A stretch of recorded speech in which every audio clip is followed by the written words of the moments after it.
Okay. Good morning, everybody. Somewhere in the world, something's happening, but I don't know. Anyways, these are the stories that I found sort of kind of interesting, huh? So I figured I'd talk to you for like 10 minutes. I don't know.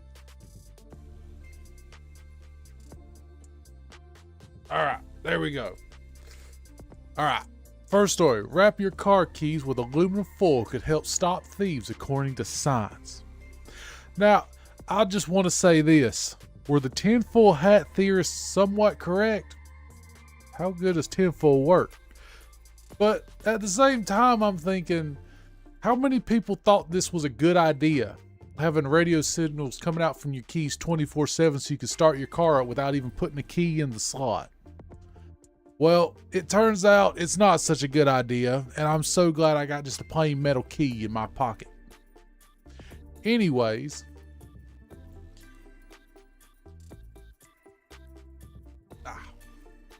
thievery has increased to become one of the preferred models. What the heck there? See, the RFID, the radio frequency identification. Again, like, was it ever really necessary to have this RFID system in car keys? Like, I'm pretty sure that somebody at some point thought that this was a bad idea. I mean, why the heck do I have to wrap my keys in aluminum foil every single night before going to bed just to make sure my car is there in the morning? Now, I don't know, but something needs to be done about it.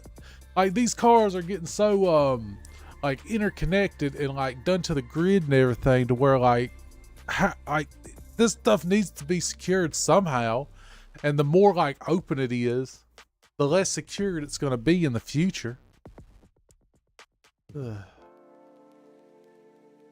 See, many keys in modern cars are constantly broadcasting the RFID signal to enable the car's keyless features. This is why I am not going to buy a car with keyless features ever, personally.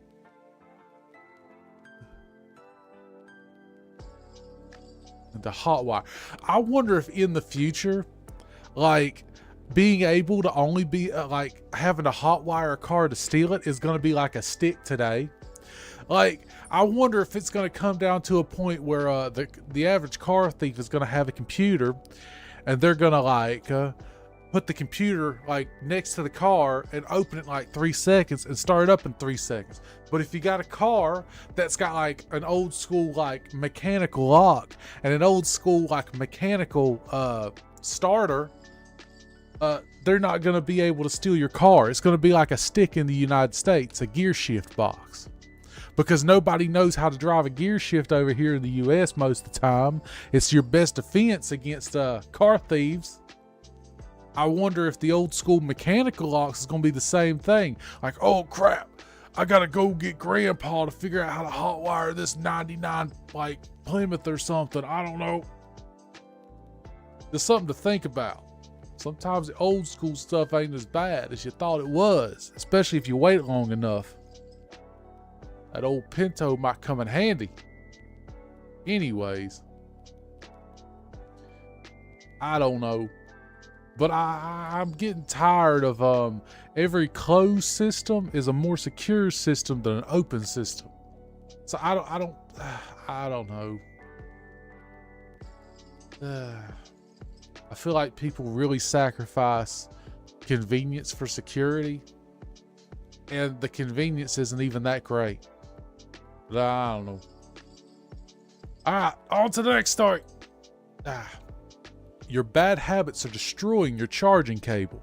Now, I've got a charging cable beside me that I've had for, I don't know, I've had to have had it for at least like 4 or 5 years now. I know somebody, they're going off of like their 5th cable in like 2 years. Now, I don't know what is breaking their cables, but something is.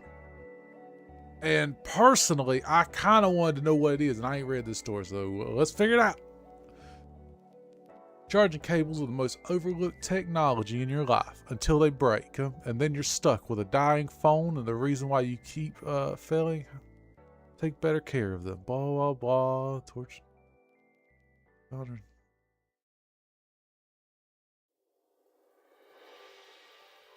of gobbledygook. Da, da, da. USB cable.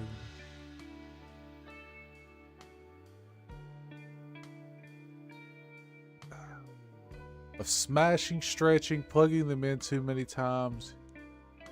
You name it, blah, blah, blah. See, this person doesn't have that problem. I know they don't have that problem of plugging it in too many times and stretching it and all that sort of stuff.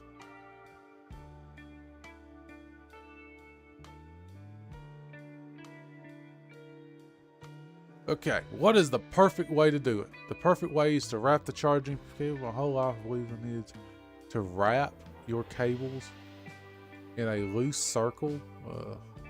I'm guessing this is for like storing them.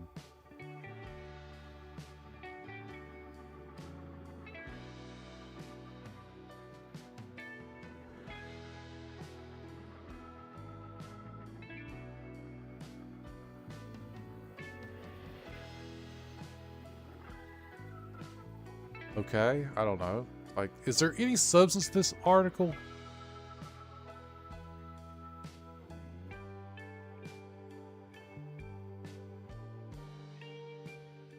Like it's saying here you're supposed to like do better cable management basically. And I'm just sitting here thinking like, yeah, I guess. But like it literally just says, wait, where was that at?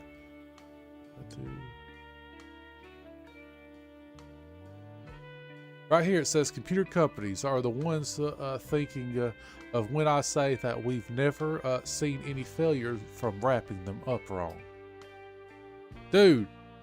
Some of like the stuff that has lasted the longest for me has been stuff I paid like the least amount of money for. Like my go-to thing if I want something to last a long time is I go not as cheaply as possible, but like middle of the road. Like that Walmart owned stuff, own cables and stuff, that stuff never dies. I had I have a set of USB headphones I've had for like 7 years. I bought them suckers from Walmart for $20.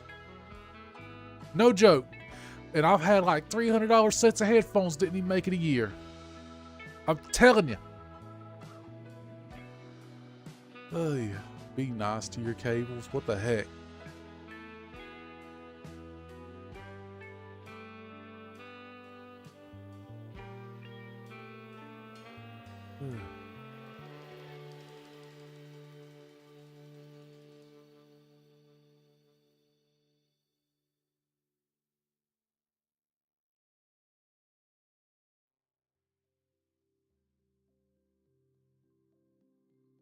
Man, this article ain't got no substance, I guess. I don't know. It's just going in circles. Oh, don't stretch and do your wire weirdly. I'm just like, okay, whatever. I don't know anymore. Really don't. I've kind of got gray here reading this. Anyways, on to the next story. Coffee, tea, and caffeine, how they affect your glucose. Now, I don't know. I just figured it might be a nice little informational story just to go through. For many of us in the morning and sometimes afternoon, starting with coffee, tea, and other caffeine fixes. And while coffee can certainly perk you up, it can also affect your glucose levels. This and many modern short-term spikes, but it could also have longer-term impacts. It all depends on what... Okay, whatever. Basically, it all depends on what you stir in your cup in the mornings, depending on how much of an impact it has long-term on you. That's the only thing I got from that. I don't know. Whatever, though. I drink a lot of coffee, though. I drink coffee every morning. I'm drinking coffee right now. Well, technically, I'm drinking water right now, but 99% of the time, I'll be drinking coffee right now. The only reason I'm not is because I was too lazy. Because I'm a little bit early this morning. Because I got an important meeting later on. Oh, water. I got to go into the meeting with water instead of coffee, or I'll be bouncing off the walls. Normally that's a good thing, but when you're dealing with money, you got to make decisions kind of slowly. Hey, it's always helped me. I did one time with coffee, and I said never again. Here are many things to know about the caffeine with glucose and how to make sure it works for your health goals. See, this is the thing. I always drink coffee in the morning, so it's good to always be informed about habits you have, because I'm telling you, just a little bit of tweaking today could save you a lot tomorrow, you know? An ounce of prevention is better than a pound of cure, as they say. Let's see here. Caffeine 101. Why your glucose levels might rise after a cup. Caffeine gives you the energy, part of making your body a little less sensitive to insulin. Okay, cool. So your body's a little less sensitive to insulin after drinking coffee then, huh? Or caffeine, I should say. So however you get your caffeine, if it's in coffee or tea, because I know there's plenty of teas out there. I had this tea that I got from somebody. Holy crap, it's about like 10 cups of coffee. I have no idea what it was. I gotta find that person. I didn't get their number. I'm just gonna have to track them out in the wild somewhere. It was nice too. And prompting your liver to release stored glucose, which is sugar basically. That is why some people see a spike in glucose even after drinking black coffee and unsweetened tea. Now, I drink coffee with like sugar-free creamer in it and black coffee, depending on how I feel, you know, because black coffee is good because everything you consume does not have to be sweet. I know people, they have not drank anything in years, absolute years, that is anything other than sweet. Like, there are so many other levels to stuff you can drink. There is savory, there is bitter, there is sweet, there is even sour. But this person chooses only to do sweet. Now, if you're one of these people that choose to only drink sweet stuff, it's not healthy for you. You got to have some variety in the taste of whatever you drink. That's not health advice, by the way. That's just my personal opinion. I don't know, though. The response of high individuals, some see changes, others notice a spike, especially in the cat. Carb heavy meal side fast. I don't know. So basically it affects everybody differently, you know? Whether or not you have sleep jitters, poor sleep jitters, digestive issues. I can't see somebody having a lot of digestive issues and drinking coffee though. Probably tea would be better for you than coffee if you got a lot of digestive issues. Just look at the British. I have no idea. Well, yeah, you probably would have a carb-heavy meal first thing in the morning to get you up to speed, I would think. Carbs in the morning, meat in the afternoon, something light in the evening. That's how you do it. At least that's how I do it. And that's just my personal opinion. Ugh. So how much is too much for adults? It looks like 400 milligrams of caffeine per day, roughly 2 to 3 small cups of brewed coffee is considered safe, though sensitive varieties, sensitivity variety, dadgummit. I can't read worth a squat this morning. Normally I can read much better than this, by the way. That actually shows that I'm more interested in the story whenever I can't read straight, because I'm trying to like process it up in my thing in between my ears, basically, because I'm like interested and I actually want to know what the story's saying. It's considered safe, though sensitivity varies widely. If you are curious, try wearing a glucose wait, what the heck is this?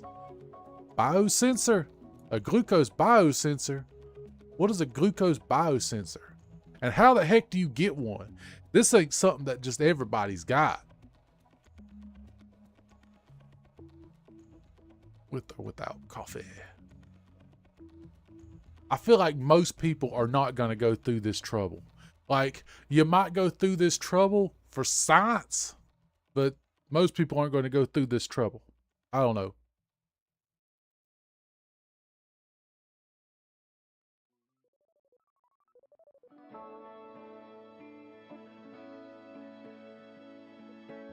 In short term, caffeine may spike your glucose level because it can make your body less sensitive to insulin. But here's the bigger picture. Research for the American Diabetes Association, who drink coffee daily about 2 to 5 cups regular, or decaf. Who the heck is gonna drink decaf? Whatever. Anyways, it says here you're at a lower risk for developing certain health conditions, like type 2 diabetes. This may be because your body gets used to caffeine's effects. The glucose spikes, the phase build up tolerance, blah blah, caffeine.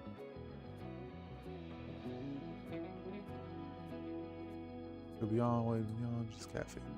I don't know. I don't think anybody really knows. This news article basically is like, well, we think it might do this, but it probably does this, but I don't know about this.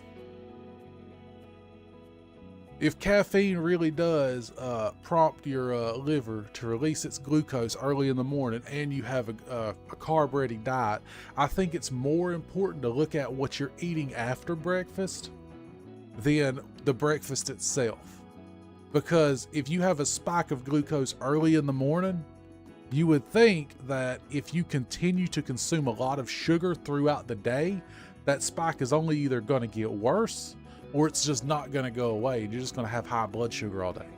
But I'm not a medical professional. I don't know. I'm just here bull crapping on the internet. Hey. Tea time, green or black or beyond. Okay, I've gotten into tea a little bit. Not that much, and tea ain't that bad, honestly. It's tea is more of what it smells like than what it tastes like. Coffee's got that like taste, and it tastes different depending on what type of bean you use, how long you roast it, all that sort of stuff.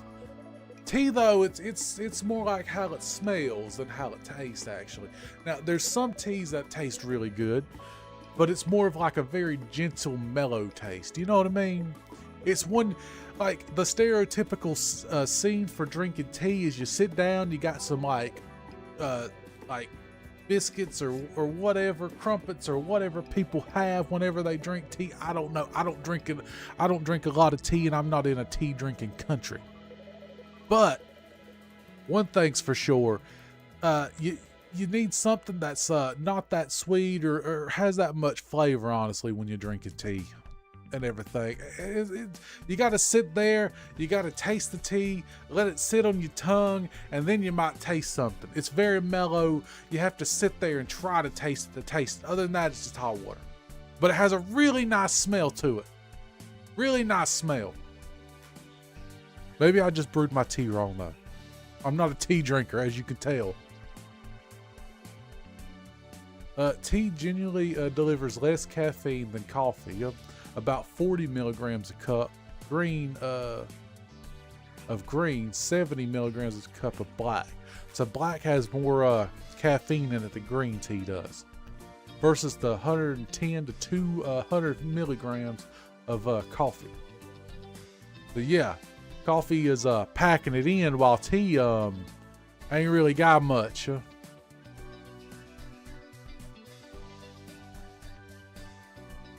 So if you're actually very sensitive to caffeine and you're worried about glucose, I guess you probably should drink more tea than coffee.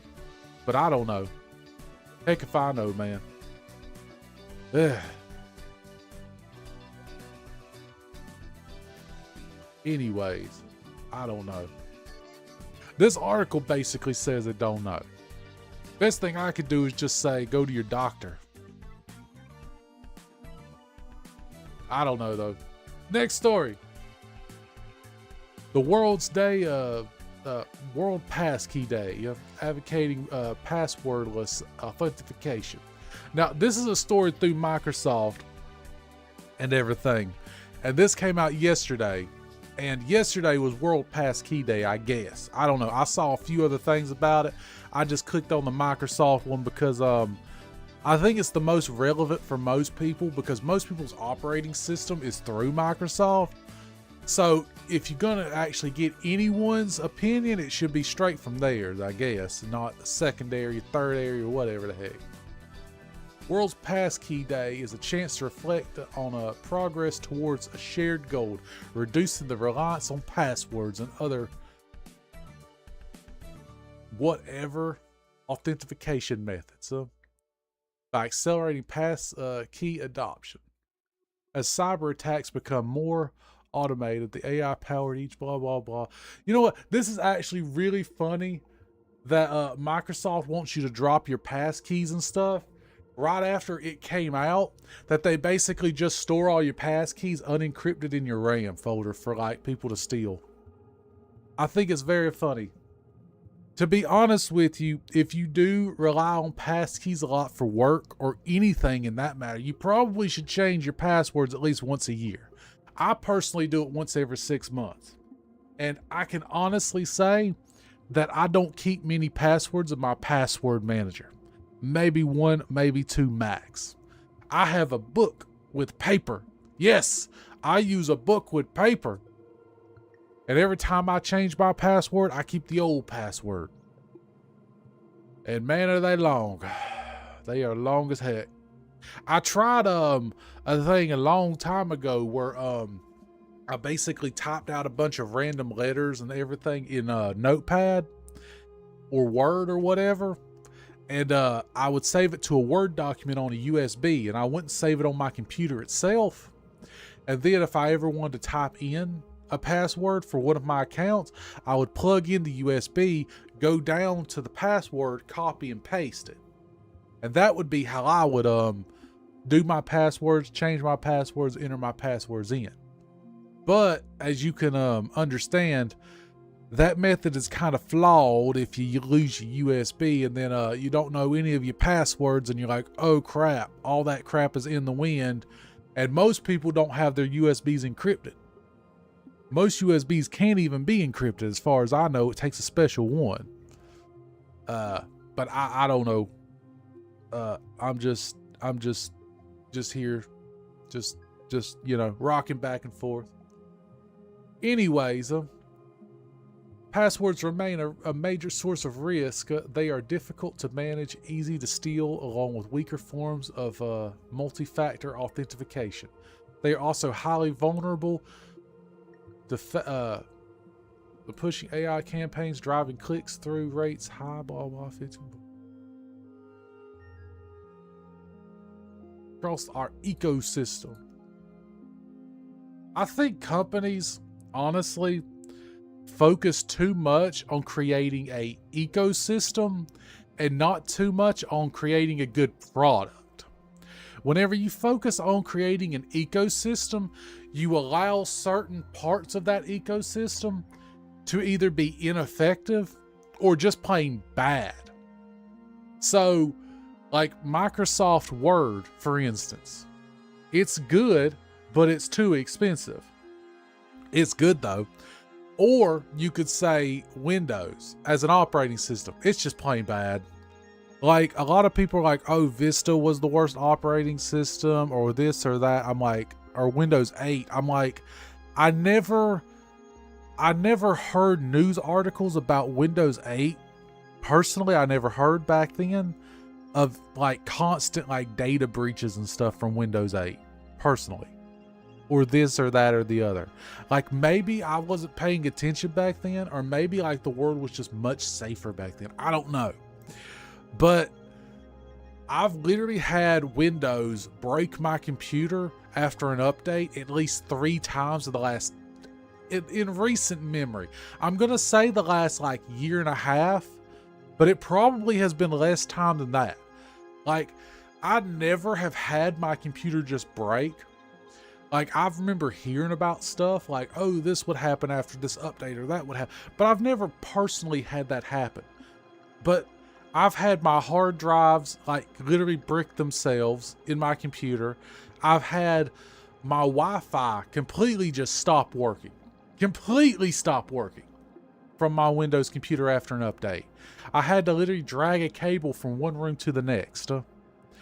So Windows 11 has been the worst operating system I have ever used. In fact, Windows 11 has been so bad, it literally pushed me to Linux.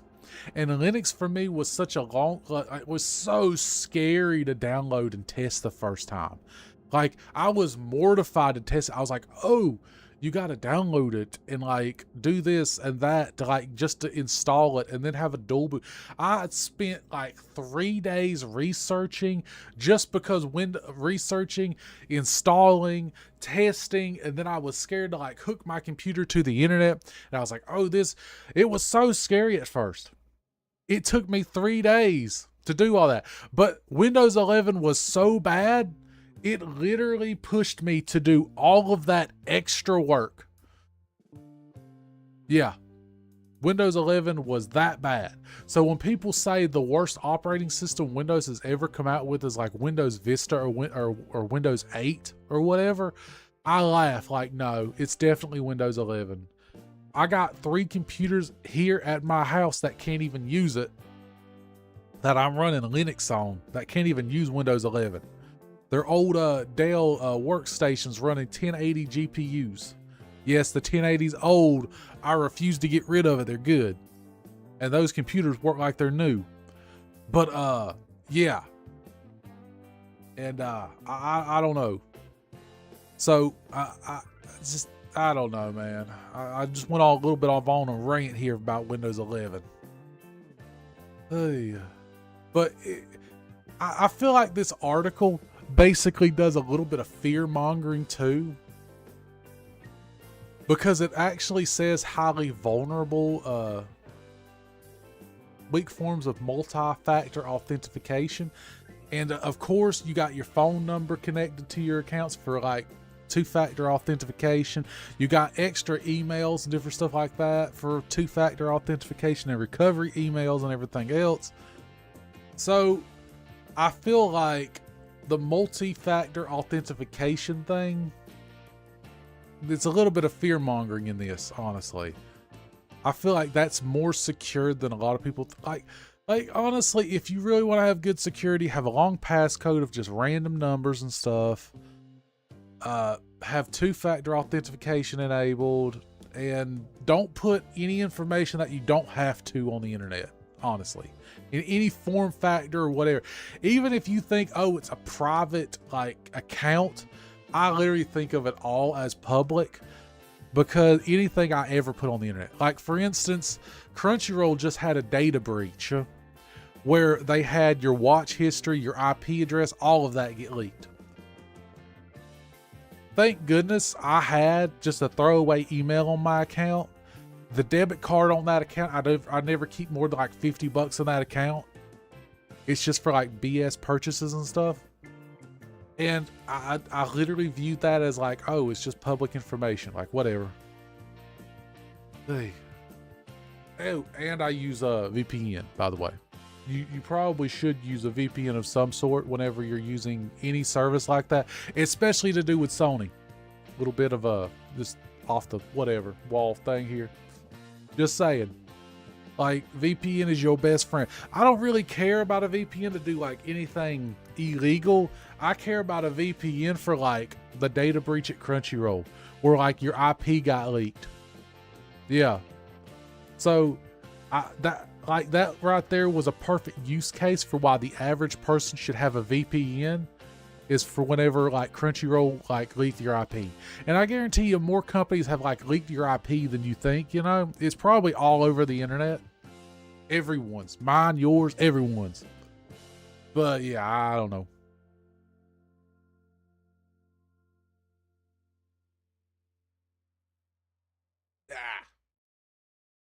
I don't know though.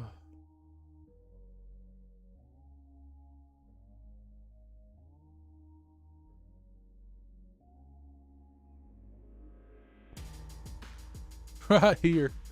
Instead of vulnerable secrets potentially identifiable personal information, use the passkey, private key stored safely on a user's device. Didn't they literally like 2 days ago say that like it doesn't store it, like it doesn't store it on the device, like I don't know, whatever. Yeah.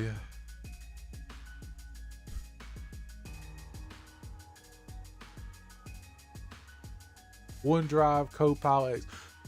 All of these services right here, I don't use. I don't use OneDrive. I don't use Xbox. I don't use Copilot. Man, the thing about it is too, is I reinstall my operating system on this computer like once every like 3 to 6 months, basically, because I use it as a gaming computer and I want to keep it snappy.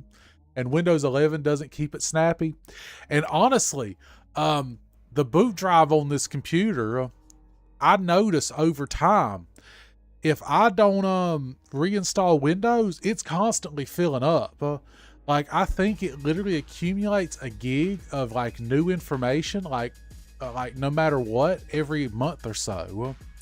So if you've had Windows installed, like Windows 11 installed for like 2 years, if you just did a fresh install, you probably will get like 5+ gigs of like extra like space on your hard drive. Personally, because I've noticed that I don't know if they got processes going on in the background. I've tried to like clean Copilot and all that other nonsense off my computer as much as possible, but I've 100% noticed that every time I've had Windows on a computer, that there's just information just accumulating in the background, all kinds of information. Now I don't do anything on this computer that's got any personal info or whatever, but I'm so glad I got Linux on computers that I do keep personal information on, because God knows what information is being stored on this computer, honestly. Probably no telling what. Probably like the Copilot pictures probably taken every 3 seconds is probably active on this computer, even though I have Copilot uninstalled in OneDrive and all that crap, and I've tried to like rip it out as much as possible. And I've literally gone in the system and like disabled stuff as much as possible. Like I have literally seen my hard drive getting filled up over time. And like, that's one reason why I'm constantly reinstalling Windows on this computer, is because I'm just watching every single week, month, day, whatever, more and more of my like hard drive space just disappearing. Just like disappearing into the void. Just disappearing into the ether. I have no idea where it's going. It's just running away from me. And I've literally did fresh install after fresh install, made mediums on like computers completely outside of this environment, and yet it's still happening. So it's just baked into Windows somewhere. Even though OneDrive and Copilot is completely removed from my computer, it's just baked in. Ugh. I don't know though. Hundreds of millions of users sign in with Passkey every day. I'm just waiting for something else to come out about Passkey that basically says, oh, it's been compromised in this way or whatever.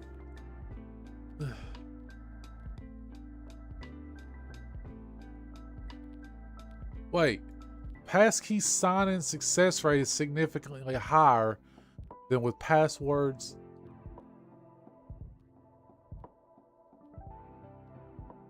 Wait, what?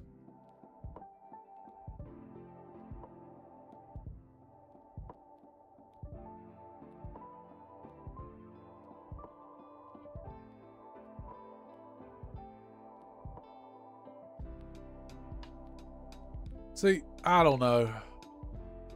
I feel like I know a lot of people whose passwords are just like really simple, like 10 letter or 10 number combinations and everything. I'm just sitting there like, I don't know. It might take a little bit longer.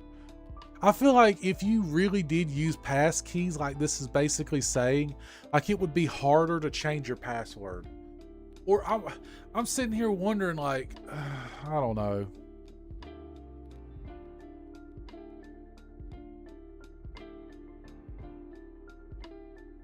I feel like a password of some kind. Like, how do you log into passkeys? Do you have to use a password? I don't know.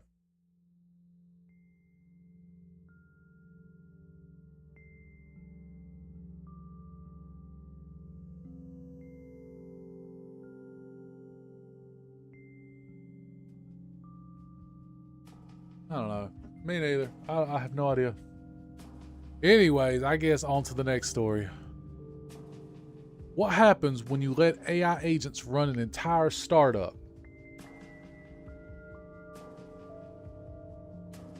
Nothing good. Probably. I don't know. Yeah, this has 100% happened to me. Have you ever been chatting with a customer service rep and felt like they were a little off? Well, customer service is a tough job, so you know maybe you're the problem. What? Okay, this article was written by AI. I can see it right now. AI is taking a silent jab at me. But it's also possible that you were communicating with an AI agent. To be honest with you, if I'm communicating with an AI agent, normally my problem gets solved faster. So there has been things that I needed to have done. I called a company and like it got done in 2 seconds. And then like it was like whiplash. It got done so fast, I didn't have time to think about, oh, was I actually talking to a person or not? And then I sat there and I thought about it for like a few minutes and realized, wait a minute, I don't think that was a person. Now, if I do talk with somebody from a company and it takes 30 minutes just to figure out that I have a problem, because you know that's like, oh, you're having a problem with your internet connection, right? Okay, I will need you to unplug your modem or whatever and then plug it back in. Okay, you're having a problem. That is a person. That is a person. But if I literally call the company and they're like, oh, you're having a problem with your if I'm like, oh, hey, I'm having a problem. Oh, you're having a problem with your modem. Dun, dun, dun. Oh, we'll send somebody out immediately. Okay, what time? 8 o'clock. Okay, today? Yes. That was definitely an AI. And to be honest with you, I don't have much complaints about that. I literally needed a refund from a company. I tried to call a person. I literally went out of my way to call a person. Could not get a person on the line. I literally go and look up their AI chat thing or whatever. Within like a minute and 30 seconds, not even 2 minutes, man. Like it was quick as heck. They issued my refund. Like immediately. So, yeah, to be honest with you, customer service people, I know that you're given the whole steps you got to go through, but AI, it ain't got no brakes, man. It's a lot it actually is a lot faster to get your problems solved through an AI agent than it is an actual person and everything. I don't know. It really is. Like I just, that is what I have experienced the last year and a half, is that it is 100% faster to get your problems solved through an AI agent than it is a normal person, a real person. Whatever normal like goes for these days. I don't know. I've never like fit into that mold, I guess.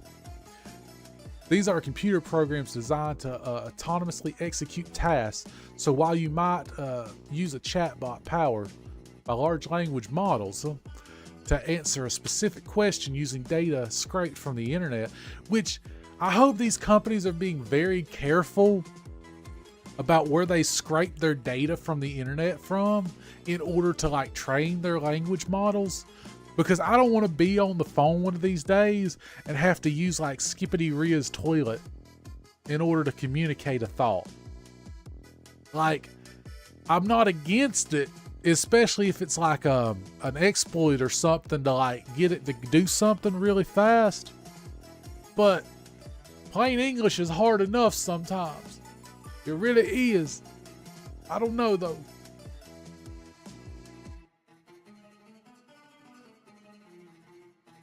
It really is. Wait. Oh. Anyways.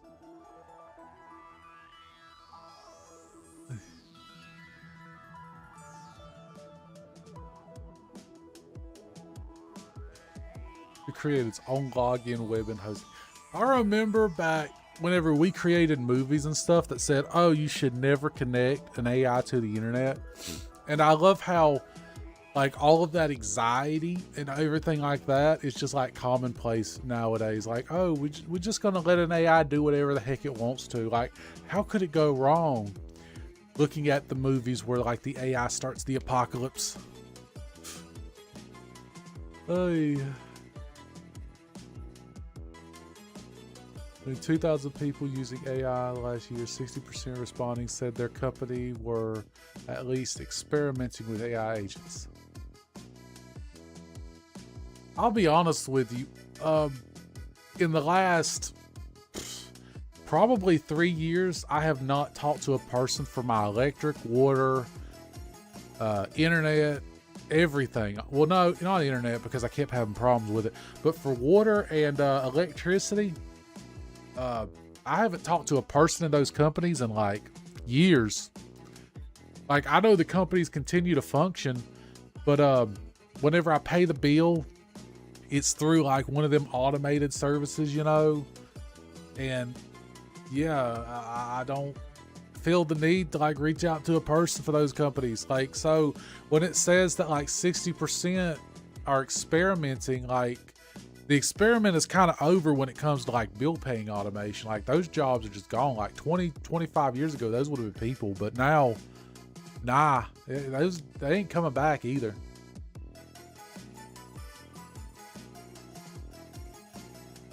They are likely to be doomed to faceless customer service reps. I don't know if you could actually say this in 2026.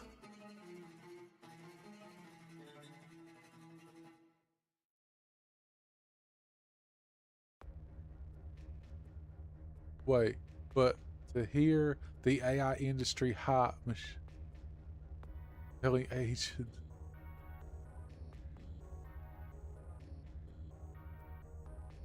You might want to fire. Oh, who wants to deal with these pesky humans? They like have to take bathroom breaks and lunch breaks, and it's all so sweaty and everything. And Jerry from accounting, you know, he has broken like 3 microphones this year.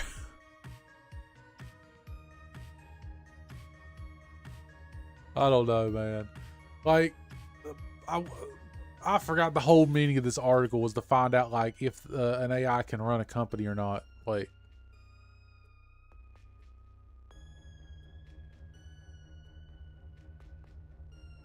Wait, what the heck? Oh, there it is. I'm just gonna skip to the end.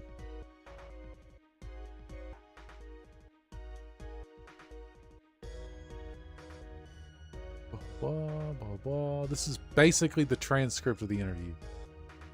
I don't know. Doesn't seem like anything good of substance for it anyways. Like, it sounds to me like it's very much in the air, which means if it doesn't clearly state in this article it was a huge success, most likely it went up in smoke. There's a big hard on right now for AI. So this is probably a puff piece, probably written by AI, who knows, to push the whole AI agenda. So if it doesn't say, oh, in the first like 2 paragraphs, like it was the biggest success ever, like humans are obsolete, yeah, it probably didn't go too well. But I don't know. That just being said, like this article is too hard for like somebody with my attention span to keep going on.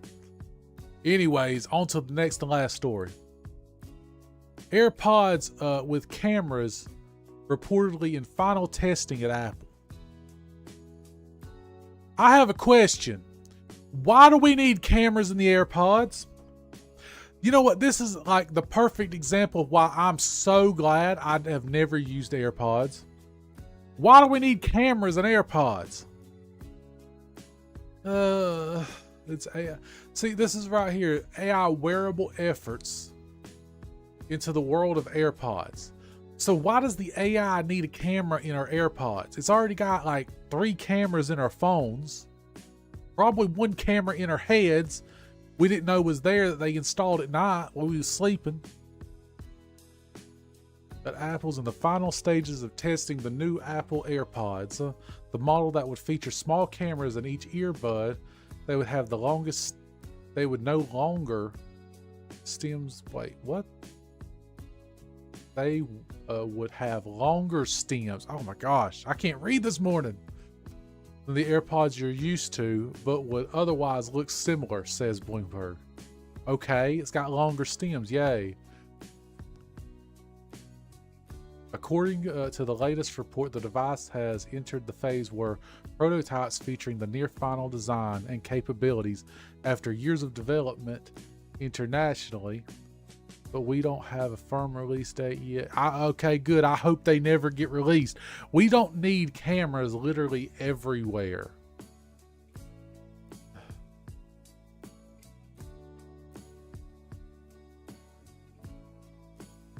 It's also possible these prototype AirPods never make it. I'm honestly hoping that they never make it to market. Personally, I'm honestly hoping that they never make it to market. I don't want AirPod cameras everywhere. It has nothing to do with other people. Like if I'm walking the streets, there's already so many cameras around that I don't really care if somebody's got a camera on them. It's like whatever. But like I'm so glad I don't use AirPods. I haven't used AirPods in years. I haven't used AirPods since they stopped coming with a phone. That just shows how long I have not used AirPods. I don't think I've ever even used wireless AirPods. In case you're worried about being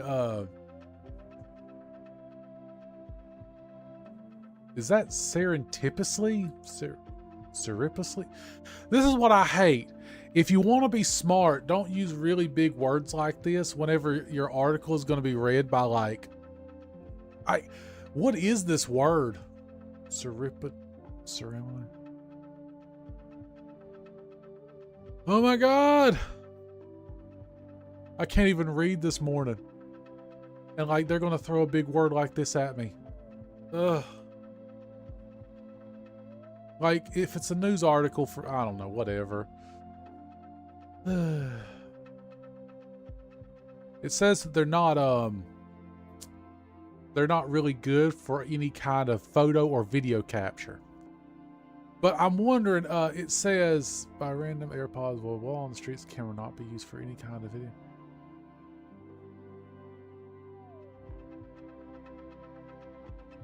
So it's basically low resolution, but I'm sitting here wondering, what is low resolution these days? Like if you go back to like the early 2000s, low like the top resolution back then was 720 or 480, you know? Like 480 is more than enough to like capture decent video around you. Like honestly. Like just go to YouTube and like put a video down to 480. You can like make out the features on people, you know? It's not like it's just a blurry image or whatever. So if it's like a 480 like video of your environment, that's more than good enough to get decent spy data on you. And like to even read like different stuff that like comes like close to your head. Like, of course, you're going to hold a piece of paper up to your head to read it. And of course, the AirPods are going to be angled at the extremely right angle to look at a piece of paper as you're reading it. So if you like to read or do any kind of work while you're wearing your AirPods and they get hacked, they're going to be able to read any pieces of paper, like actual pieces of paper in front of you from these AirPods. You know what? These AirPods are like an extreme, like safety risk for anyone involved, I think. I need to know like, what is low resolution? Because I'm guessing low resolution for Apple is like 380, 480, something like that resolution. But that's more than good enough to read a piece of paper sitting in front of somebody. And the AirPods are going to be angled at the correct angle to view that piece of paper. So if like you do like work at your home or whatever, or even at the office, and it's sitting in front of you, and like the AirPods are going to be able to read any piece of paper, any computer, anything like that that's in front of you. Hey.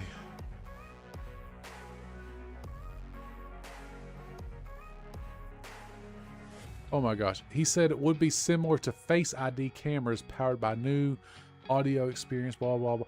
Why do you need FaceTime? Like, it would be similar to the Face ID camera. Sorry, Face ID cameras. So, if I recall correctly, Face ID cameras, like, basically shoots off, like, a light wave. Like, okay, so it doesn't like actually, if I remember correctly, Face ID cameras don't like intercept waves that like are normal. But I don't know. I don't understand why we have to have cameras on everything. So like, I don't think they'd be able to read anything from these cameras because they wouldn't be able to physically pick it up. Because I don't believe Face ID cameras can basically read, or I believe it's basically like a bob or whatever. I don't know. Like very, you know, anyways.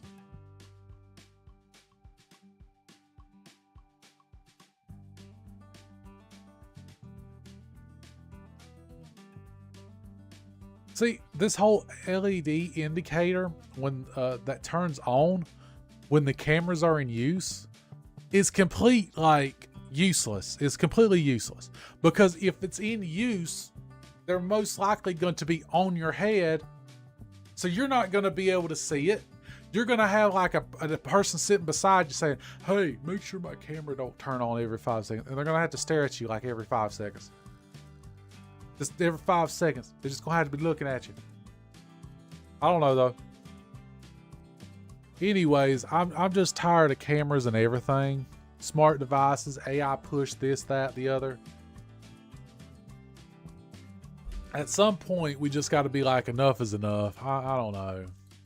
I just view this as completely unnecessary and really a safety risk for anyone involved.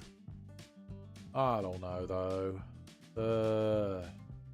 Anyways, that's everything for today. Just figured I'd knock this one out before I got 30 minutes and then I gotta like get the heck out of here. So